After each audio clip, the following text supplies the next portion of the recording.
One of the early leaders, if you could say early in Coach Macius's long career. Yes. Al Blanshan, you've had a distinguished career on the mat. And let's go back in time and talk about the first time you met Coach Macius. What was that like? Well, I used to, when I wrestled at Mankato High School, we used to come up and work out with the wrestlers on occasion, so I met him then. I had no intention of going to college when I left high school, but somebody said if you go to football, you can register early, so I did that. Played football 1 year, but that was not my sport because I was small and slow. Started wrestling, eligible as a sophomore. Freshmen were not eligible. Had fairly good success, had some good coaching, good teammates.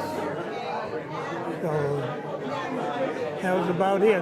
Just kind of, Rummy taught me enough to get me through, and stupidity took over after that. I could do my own stuff. So. Based on talking to people in the room, you were in an era where there are a lot of stories about all the car trips. What were some of the fun things you and your teammates did to annoy Coach? Well, Rummy, I remember one trip, I think he got a speeding ticket down in, I think that was in California, Arizona, one of those places.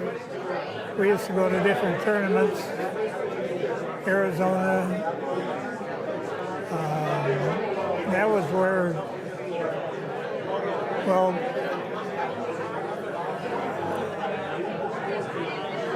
trying to remember way back then. Used to, well, I think I was wrestling heavyweight at that time when we were down there. But Rummy, well, Roy Minter had a car. I remember one time I was driving and caught the devil because we were crossing a bridge and I had the wheels on one side up on the sidewalk. So it was, we just continued on to the other side and came down off, so we didn't have any problems. But they didn't let me drive much after that. Roy did most of the driving. Then we did the first team to fly out of Mankato, flew out to Pittsburgh, 2 small planes. The one I was in had enough equipment so that we could fly back after dark. The other one, they had to stay in Pittsburgh overnight because that plane didn't have the equipment to fly at night.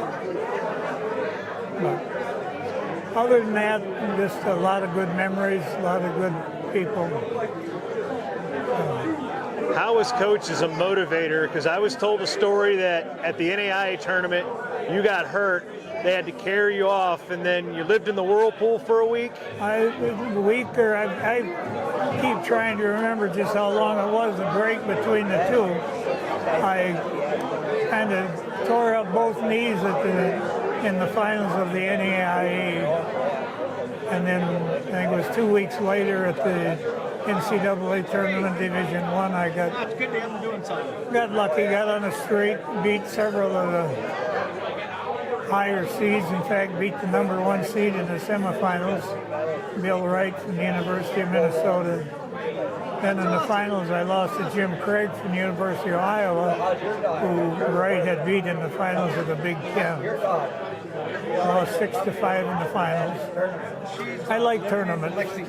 Just, like I say, no real technical wrestling ability, just orneriness, I guess.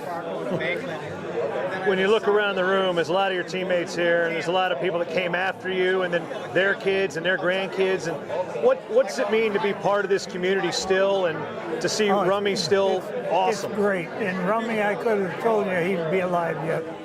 Rummy's one of those who goes on and on. And I don't know of anybody other than our manager, Lance Peterson, that was from my group that is here. Most of the ones here now were in between my 2 times, or a lot of them, because I took 10 years off and then came back and wrestled again. So an awful lot of them, Spanky and people like that, wrestled in the middle. What's a guy like that mean to you now, at your age now? Great. They're just great people. They're just proud to know. They're just, it's one thing about wrestling. It makes them very, very good friends. Is it, if travel was no issue, how many people do you think would have been here? He comes home on leave. Oh, any wrestler that heard about it would have been here. Yeah, they're doing good. Great coach. How about the one that went to Wake Forest? The impact on the sport of wrestling. The sport of wrestling has on people. You said it has good friends, good people, and relationships. Looking around the room, how would you describe the impact that Rummy had, not just on Mankato, the city of Mankato, or the school, but the state of Minnesota and the entire country? An awful lot. Rummy meant a lot to wrestling. I still don't understand why Rummy hasn't been inducted into the Helms Hall of Fame in Stillwater. He's meant so much to it. It's a skinny little man.